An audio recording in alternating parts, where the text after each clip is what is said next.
Between the years 1820 and 1860, numerous events took place that planted the seeds for the American Civil War. Cotton had become the cash crop of the South, and slaves brought over from their homes in Africa since the 18th century were forced to pick it by hand. Slaves also picked tobacco, chopped sugar cane, and did whatever else their owners wished of them. By the time the Civil War began in 1861, there were over 3 million slaves hard at work in the South. The North during this time was just beginning its industrial revolution and using machines to do its hard labor. By 1861, it had 10 times as many factories as the agricultural South. By 1831, William Lloyd Garrison, a Boston publisher, began printing his anti-slavery newspaper called The Liberator. Frederick Douglass, a runaway slave and famed public speaker, published his newspaper, The North Star. Both papers called for the abolition of slavery in the South. After the victory of the Mexican War in 1848, the United States expanded its territory westward. Southern slaveholders thought this new fertile soil was ripe for planting cotton. Northern politicians wanted the West to remain free. In 1849, California applied for admission to the Union as a free state. Since there were 15 northern states and 15 southern states at the time, this created quite a political conflict. In 1850, a powerful senator from Kentucky named Henry Clay offered his colleagues in the Senate a compromise. The Compromise of 1850 allowed for California to become a free state, while the other territories in the Southwest would have the right to decide for themselves by popular vote to become free or slave states. This compromise brought peace, but not for long. In 1851, a Northern writer named Harriet Beecher Stowe published her novel Uncle Tom's Cabin. With its depiction of the cruelty of slave life in the South, it outraged many Northerners who were, up to that time, unfamiliar with the practices of slavery. The abolitionist movement in the North began to grow even stronger. In 1854, a senator from Illinois named Stephen Douglas introduced a bill to Congress called the Kansas-Nebraska Act. This bill would allow the Kansas and Nebraska territories to enter the Union and again let the people decide if they were to be free states or slave states. Abolitionists from the North rushed to the territories and clashed with slave-owning settlers from the South. More than 200 people were killed in the fighting. On October 16, 1859, a Kansas settler named John Brown led a group of white and black men on a raid into Harper's Ferry, Virginia, and seized the federal arsenal in an attempt to arm slaves and start an uprising in the South. 2 days later, a group of United States Marines led by Colonel Robert E. Lee recaptured the arsenal. 17 lives were lost in the fighting. John Brown was tried and convicted for his crimes and was hung to death in December of 1859. To the Northern abolitionists, John Brown became a martyr for their cause. Southerners, however, were outraged by his deeds. The divisions between the North and South grew wider. The year before, a heated senatorial race was waged in Illinois. The incumbent, Stephen Douglas, a Democrat, was being challenged by a lawyer from the town of Springfield named Abraham Lincoln. Lincoln was running as a Republican. At the Illinois State Convention, he warned his party that a house divided against itself cannot stand. I believe this government cannot endure permanently half slave and half free. I do not expect the house to fall, but I do expect it will cease to be divided. It will become all one thing or all the other. Douglas and Lincoln debated 7 times in 7 different Illinois counties, but in the end, Lincoln lost the election to Douglas. The heated debates, however, made Lincoln famous throughout the country. So famous that the Republican Party nominated Lincoln for President of the United States in 1860. The Democrats, unable to decide on one candidate, split into 3 separate factions, and 3 separate candidates were nominated, one of them being Lincoln's old adversary, Stephen Douglas. Receiving just 40% of the popular vote, Abraham Lincoln became the nation's 16th president. Many Southerners feared that Lincoln and his fellow Republicans would abolish slavery, and this they could not tolerate. Their only recourse, they decided, was to leave the Union. On December 20th, 1860, South Carolina became the first state to secede from the Union. Mississippi, Florida, Alabama, Georgia, Louisiana, and Texas quickly followed suit. On February 14, 1861, delegates from these states gathered in Montgomery, Alabama to form a new nation, the Confederate States of America. On February 9th, they elected Jefferson Davis of Mississippi as President of the Confederacy. The United States was no more. America had become a nation divided. When Abraham Lincoln was inaugurated president on March 4, 1861, he and the federal government refused to meet with members of the new Confederate government. He believed that no state had the legal right to secede from the Union. In fact, the very act of secession was considered an act of rebellion against the United States. Confederate officials demanded that the federal government abandon their military forts and arsenals that were in Confederate territory. Again, Lincoln refused. Southern militia units began to seize these federal forts and arsenals and met with little resistance. When the Southern troops came upon Fort Sumter in the harbor of Charleston, South Carolina, these federal troops, however, refused to yield. On April 12th, the Confederate troops opened fire on the fort. 2 days later, the federal troops had no choice but to finally surrender. Lincoln, upon hearing the news, called for 75,000 volunteers to quell the Southern uprising. The Civil War had just begun, and it would take countless lives over 4 long years before it would come to its bitter conclusion. On April 17th, Virginia seceded from the Union and was soon followed by Arkansas, North Carolina, and Tennessee. The state of Kentucky declared itself neutral during the war.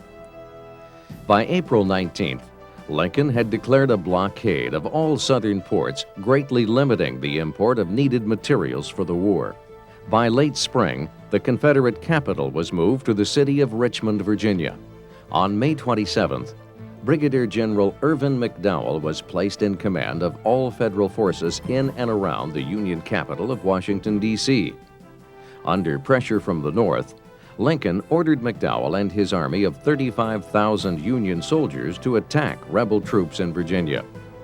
On July 21, 1861, the first major battle of the Civil War took place just 20 miles southwest of Washington in the town of Manassas, Virginia, near a stream called Bull Run. The First Battle of Bull Run pitted McDowell's troops against rebel forces led by General Pierre Beauregard, the same man who led the attack on Fort Sumter 2 months earlier. Union troops might have broken through Southern lines had it not been for the heroics of rebels led by General Thomas J. Jackson. His 5 regiments held back the Union troops by creating an impenetrable wall of men atop a hill above the battlefield. Union troops could do nothing but retreat back to Washington in defeat, and the legend of General Stonewall Jackson was born. Total losses for that day were 868 killed and over 2,500 wounded. While the people of the Confederacy celebrated their great victory, Lincoln realized that the war would not end as quickly as he had hoped. By the end of July, McDowell was replaced by General George B. McClellan as commander of the Army of the Potomac. By November, Lincoln appointed him General-in-Chief of all Union forces, and he began to fortify his army for future battles. Small Union victories in the western region of Virginia during 1861 had given the North an important military strongholds. Delegates from the western counties passed a measure asking for admission to the Union as a new state. In 1863, the U.S. Congress admitted the state of West Virginia into the Union. With 1861 coming to a close, the end of the war seemed nowhere in sight, and even more bloodshed between brothers was still to come. In February of 1862, Union General Ulysses S. Grant was given approval to attack two rebel strongholds in Tennessee, Fort Henry and Fort Donelson. Grant's troops were too much for the rebels.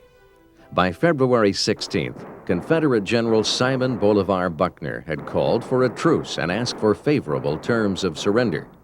Grant, however, would accept nothing less than unconditional surrender. Buckner had no choice but to accept these terms. Lincoln promoted Grant to the rank of Major General, and the legend of Unconditional Surrender Grant was born. On March 8, 1862, the Confederate ironclad warship Merrimac attacked and sank two wooden Union ships at the mouth of the James River in Virginia. The following day, the Union ironclad warship Monitor was sent to destroy her. For 4.5 hours, the two ironclad ships fired upon each other before the Merrimac broke away from the battle and returned to its port in Norfolk. This was the first duel ever between two ironclad warships, and they had fought each other to a draw. By making wooden ships obsolete, naval warfare was changed forever. By early April, U.S. Grant and his 42,000 Union troops had advanced southward up the Tennessee River and had set up camp near a log church called the Shiloh Meeting House near the Tennessee-Mississippi border. There, they encountered a surprise Confederate attack led by General Albert Sidney Johnston and 30,000 of his men. A bitter struggle ensued over 2 days. With the help of 8,000 new Federal troops, Grant was able to push back Johnston's forces. General Johnston himself was killed during the battle. By the end of the second day, the Confederate Army, severely beaten, retreated. The Battle of Shiloh was a Union victory, but at a cost of 13,000 Union and 11,000 Confederate soldiers killed or wounded. Upon hearing the news of the bloodshed, many Northern politicians demanded that Lincoln relieve Grant of his command. Lincoln refused by saying, "I can't spare this man. He fights." After months of delay, General George B. McClellan and 120,000 of his Union troops had arrived by sea on the Virginia coast. Commanding the Southern Army of 60,000 Confederate soldiers in Virginia was General Joseph E. Johnson. By May 31st, McClellan's army was just 9 miles away from the Confederate capital of Richmond. Johnson's men attacked the Union advance, and Johnson was severely wounded. Confederate President Jefferson Davis appointed General Robert E. Lee to assume command of Johnson's army. Lincoln had wanted Lee to take command of Federal troops at the start of the war, but Lee, being a proud Virginian, stayed loyal to the South. General Lee and his Army of North Virginia attacked McClellan's army on June 26, 1862, beginning the 7 Days Campaign. With help from General Jeb Stuart and General Stonewall Jackson, Lee was able to push the Union Army away. By July 1st, McClellan's troops had retreated to the banks of the James River. Lee's army had suffered 20,000 casualties. McClellan's army had 16,500 casualties, but Richmond, the capital of the Confederacy, was saved for now. In late August, North and South met again at Manassas, Virginia for the Second Battle of Bull Run, and again the outnumbered rebels were able to defeat the much stronger Federal army. With Virginia now free from Federal troops, Robert E. Lee decided the time was right to invade the North.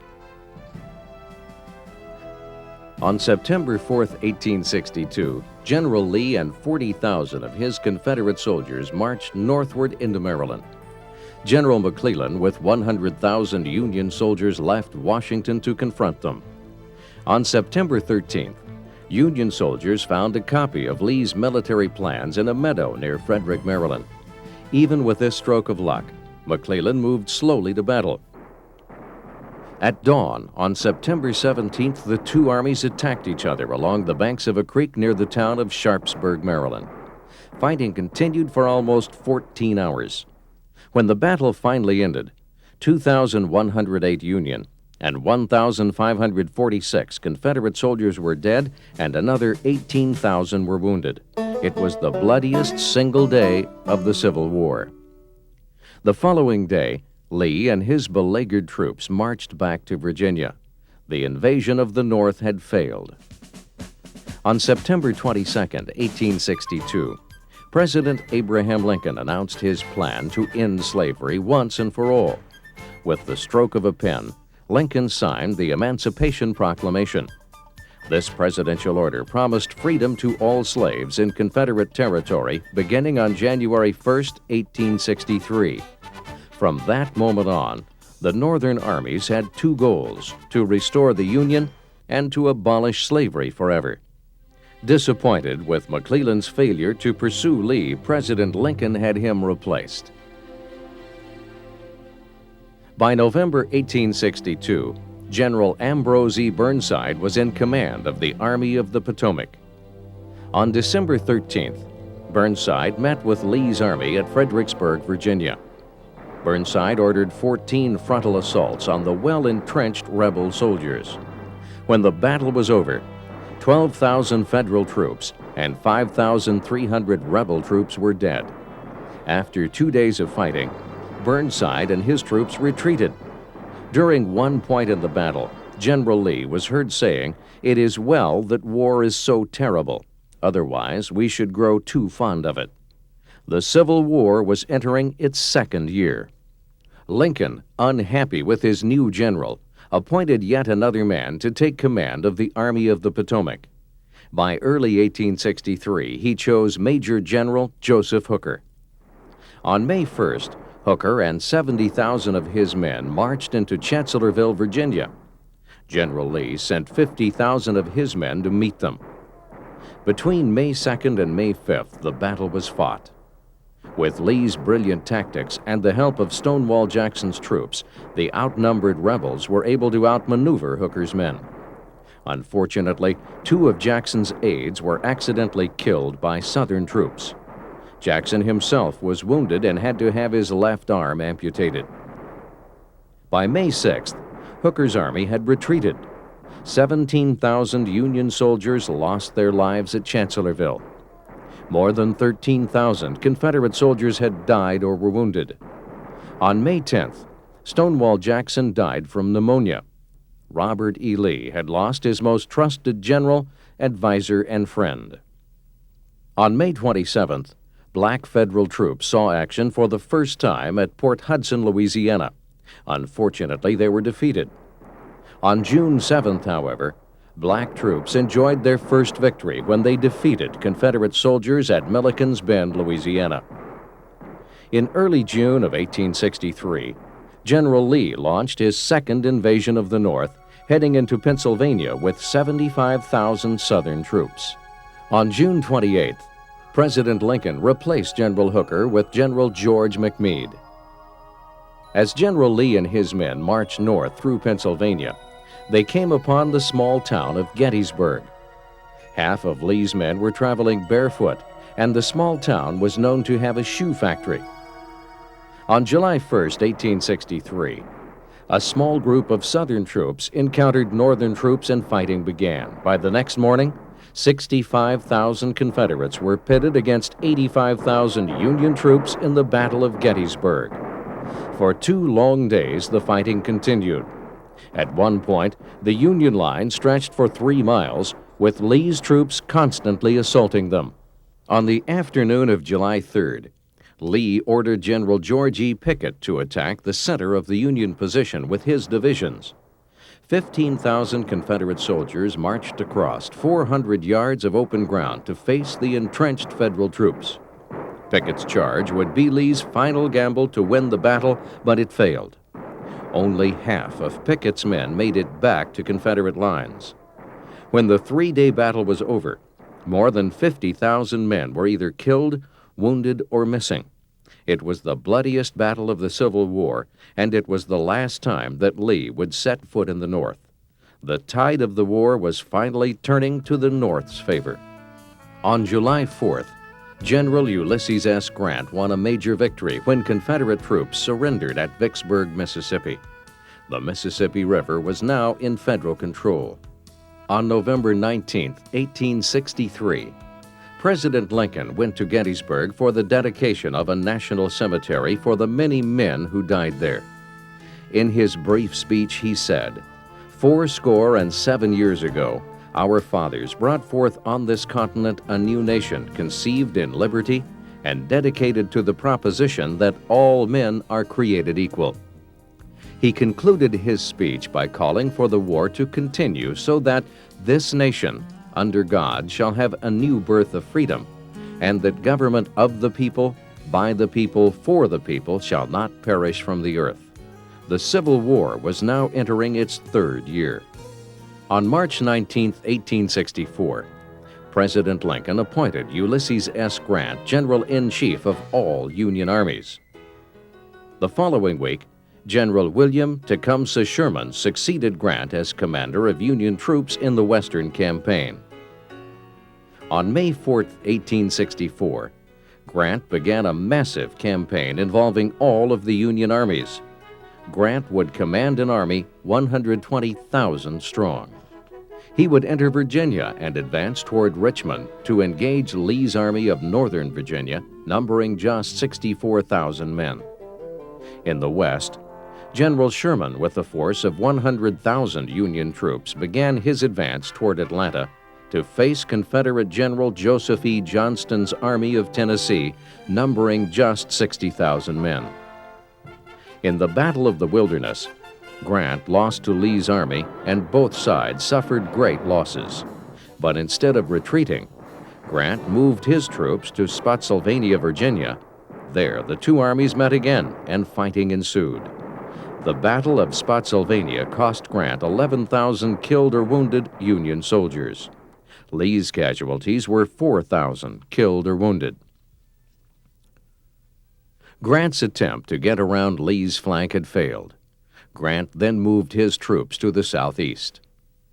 On June 2nd, at Cold Harbor, Virginia, Grant encountered Lee's army yet again. The following day, Grant suffered his worst defeat of the war, losing more than 7,000 troops in less than 20 minutes. General Grant slipped his men away from Lee's army and crossed the James River. His next target would be Petersburg, Virginia. By June 15th, a 9-month siege of Petersburg began with General Grant's forces surrounding Lee. Out in the West, General Sherman was beginning his campaign to capture Atlanta, Georgia. Sherman's march to Atlanta would take 4 months. During May and June, Sherman's army clashed with Johnston's army 8 times in northwest Georgia.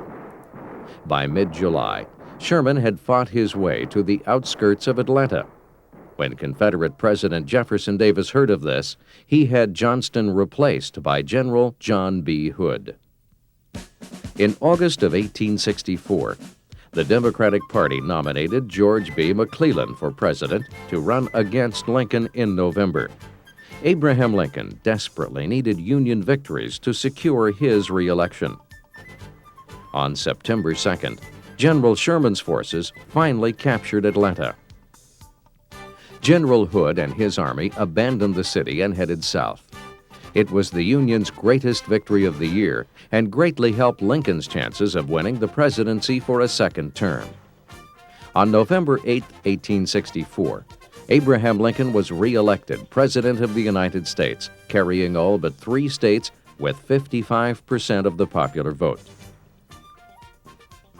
A week after the election, General Sherman set fire to Atlanta and began his march to the sea across Georgia. By December 21st, Sherman reached Savannah, Georgia, leaving a path of destruction in his wake. The Civil War was now entering its final year. By the beginning of 1865, only Virginia and the Carolinas remained in the fight against the powerful North. In February, Sherman and his troops began their final drive against the Confederacy. His army would fight its way up to the north, destroying everything in sight. On February 17th, Columbia, South Carolina surrendered to Sherman. The following day, Union troops occupied the city of Charleston. By March 11th, Sherman occupied Fayetteville, North Carolina. He now commanded an army of 86,000 men and began his advance to Virginia. On March 4, 1864, Abraham Lincoln was inaugurated for a second time. In his address, Lincoln said, "With malice toward none, with charity for all, let us strive on to finish the work we are in, to do all which may achieve and cherish a just and lasting peace among ourselves and with all nations." On April 2nd, General Grant's forces broke through Lee's lines at Petersburg. Lee and his men evacuated the city. The following day, the Confederate capital of Richmond, Virginia, was captured by Federal troops. Grant and his army continued to pursue Lee. By April 6th, Grant had caught up with Lee and fighting ensued. Lee lost 7,000 men, about a fourth of his army. 3 days later, Lee's remaining troops had reached the village of Appomattox Courthouse in Virginia. Grant's army soon had them surrounded. On April 9, 1865, General Robert E. Lee surrendered his Confederate army to General Ulysses S. Grant. On April 14th, the United States flag was flown once again over Fort Sumter. That same evening, Lincoln and his wife Mary went to Ford's Theater in Washington, D.C. to see the play Our American Cousin. During the third act of the play, an actor and Southern loyalist named John Wilkes Booth shot the president in the back of the head with a pistol. The following morning, Lincoln was dead and became the first president to be assassinated in office. Secretary of War Edwin Stanton was quoted as saying, "Now he belongs to the ages." 11 days later, John Wilkes Booth was shot and killed in a tobacco barn in Virginia. On April 18th, Confederate General Joseph Johnston surrendered his troops to General Sherman in North Carolina. In May, the remaining Confederate forces surrendered to Federal troops, and the Civil War finally came to an end. More than 620,000 Americans died in the long, bloody war. On May 23rd and 24th, a victory parade was held in Washington, D.C. for the returning Union soldiers. On December 6, 1865, the 13th Amendment to the United States Constitution was finally ratified and slavery was forever abolished in America. For the next 11 years, the South was put under martial law during a period known as Reconstruction. After the Civil War, Robert E. Lee was a living legend and became president of what is known today as Washington and Lee College in Lexington, Virginia. He died of heart failure in 1870. Ulysses S. Grant, a military hero, became the 18th President of the United States and served for 2 full terms. He died of cancer in 1885. The Civil War tore the United States apart and pitted brother against brother and neighbor against neighbor. It took the courage of President Abraham Lincoln to hold this nation together, whatever the costs. For his heroic crusade to unite the nation and free the slaves, he gave his life and became the Civil War's greatest martyr. On May 4, 1865, he was laid to rest in Oak Ridge Cemetery just outside of Springfield, Illinois. Today, he is widely considered America's greatest president and noblest leader.